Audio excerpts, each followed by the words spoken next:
I want to speak briefly on what I titled Bless Your Generation. Bless your generation. I know the Lord is going to bless us with this message. The Lord is going to speak to us, and we're going to be blessed as we watch the message. I say, bless your generation. Bless your generation. I want us to read from John chapter 9 verse 4. The Bible says that Jesus was the one speaking, and he said, I must do the work of he that sent me while it is day, for night come when no man can work. I want you to understand the first thing is that you have a generation, or let me put it better in this way, you have a season. You have a season, and I want to make you also understand again that your season is when you are on the earth. As you are alive now, this is your season. This is your time. This is the time you are supposed to bless your generation. This is the time you are supposed to be used of God, or used by God, to bless this world, to manifest his glory to this world. Jesus says he must do the work of him that sent him while it is day, for night come when no man can work.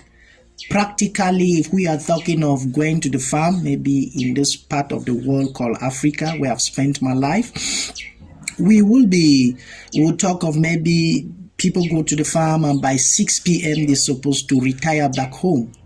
So Jesus called it a day. He said that he will work during the day, for night come when nobody can work. So we know normally, though everybody doesn't sleep or rest in the night, some people work overnight, but normally we know that people are supposed to rest in the night, or night wasn't really a time meant for some kind of work.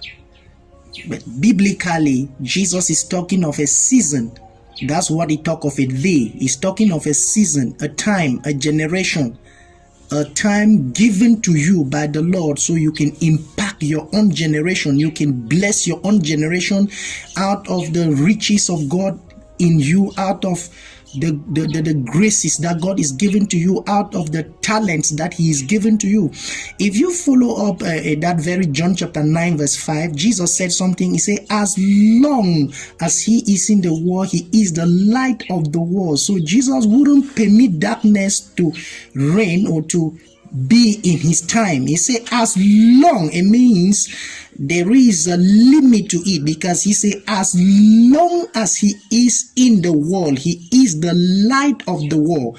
Why am I saying this? A lot of persons are waiting. I don't know what they're waiting on. Maybe probably it's because of ignorance. They are waiting maybe on some particular day that they will just emerge and start doing some spectacular things, some great things, and maybe they keep thinking, oh, that day is coming where I will just be doing some spectacular, some great things.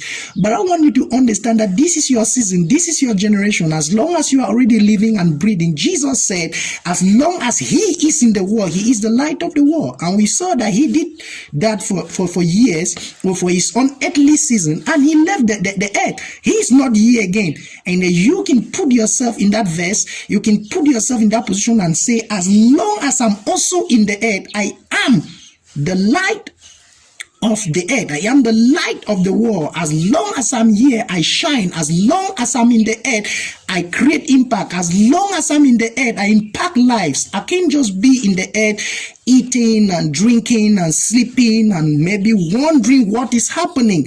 You can't just be in the earth and thinking, oh gosh, what am I doing here? Or am I that qualified to bless souls? Am I that qualified to touch anybody's life? He said, as long as he is in the world, there is no darkness permitted. He is the light. He is the light. So no darkness is permitted in his time. You can say, as long as you are in the world, nobody's going to walk in lack in a particular area, because you're going to discover that which is inside of you, remove it, bless souls, bless your generation. You don't have more than one season to be here. It's not like you came here now to study the earth and then maybe to go back and okay, maybe you come afterward and then you start blessing your generation. No, this is the generation you are supposed to bless. These are the people that God sent you to touch. This is the very life you're supposed to live on the earth. This is the very life that after you live and what you do will be called works, and they will be tested, they will be judged on the last day, as the Bible says in 1 Corinthians chapter 3 from around verse 13 to about 15. These are the works that will be judged. The things you are doing day by day are the works that will be judged. Also, according to Revelation chapter 20 from verse 11 to about 15, it said that books will be opened that day and people will be judged according to their works, and there will be rewards given after that, after the judgment. So you are not waiting on any special day because yesterday that passed, that you didn't do what you were supposed to do. That was already taken into account, and what you also did yesterday, if at all you did something, was also taken into account, and it will be part of the works that you will be judged for. So you can't keep waiting. You can stay behind and stay quiet thinking that, oh, maybe there is a better day coming. Tomorrow will be better day. Oh gosh, maybe next week will be a better day for me. Maybe next year. Oh, I'm just waiting on next year to come. No, even that last year that you didn't do anything was also taken into account. And you know what? You're never going to see last year again. You're never going to see yesterday again. You're never going to see the past again. You will not have that opportunity to rewind the hand of time and live again. So this is the time you're supposed to bless your generation. And I want to make you understand that according to Matthew 25 on verse 14 to about 29, there is a talent in you. Like in one of my videos titled, You Have What It Takes. There is something within you. You have what it takes to bless your world. We are not just saying that, oh, maybe we want to push you into some confusion. You don't even know. You don't even have anything to give anybody. You don't have what it takes to bless your world. No, you already have what it takes. You have a talent or talents within you. That's what we are saying. You got to discover them, develop them, and make them into a human project and start blessing your world. Jesus spoke like that, and he said, as long as he's in the world, he's the light of the world, and he went about shining. He went about doing great works. He went about touching lives, impacting souls. That's practically on the earth. As he was doing ministry, he went about doing great things. He went about touching lives, blessing souls, healing people, delivering people, doing things that where we could call light, and that we had to push darkness out of people's lives.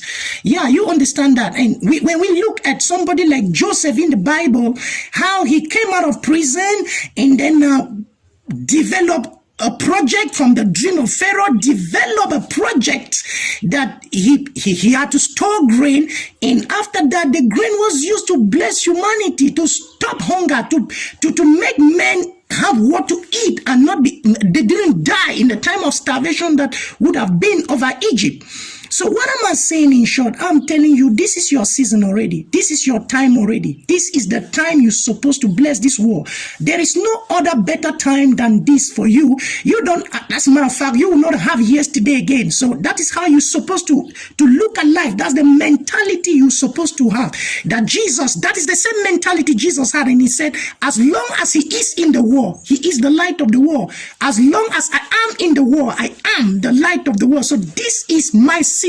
It's not some other season coming after this. It's not some other season that had passed. This is the season. This is my time. This is when I've got to create the impact. This is when I'm going to reach out to the souls that are supposed to reach out to. This is when I'm supposed to bless the people I'm supposed to bless. This is where I'm supposed to sponsor the people I'm supposed to sponsor. This is where I'm supposed to lift up the people I'm supposed to lift up. This is when I'm supposed to help the people I'm supposed to help. It's not tomorrow. It is today. It is this season. It's not some season still yet to come. This is the season. You have to develop this mentality and rise up and start doing it. You will grow in it. Nobody's arguing that. It's not something we have to argue. You have to grow in it. You grow gradually in it. You grow in it. It's not like you get there, you just sit and then get up there one day, maybe by imagination. You grow in it. If you are going to say that what God sent you to the earth to do is to do charitable works, you're going to start with that small dress that you have to give somebody. You're going to start with maybe a bag of rice, and someday you will ship tons and tons of rice to feed your world. If that is what you say God sent you to the earth to do. Okay, for me, I'm a writer. I started writing small things, and today I've written quite a lot, a number of books, movies, and many other things that I've written. But I didn't start from up. I started from down. So you start from down and start going up. You will not be waiting that someday you just appear up and start manifesting. So this is your season. It is your time. He said, bless your generation. This is the only time you have to bless your generation. You will not bless them when you have crossed back to the spirit realm. When your time on the earth has expanded, you bless them from the spirit realm. No, this is the time you're supposed to bless men. You're supposed to help men. You're supposed to reach out. You're supposed to bless life. You're supposed to touch lives. You have to rise up and understand that this is your season. Thank you for watching this video with us. Once again, I want you to understand that this is your season, in that you can bless your world. So rise up and then bless your world and let humanity be blessed. Thanks for watching, and we meet in our next video.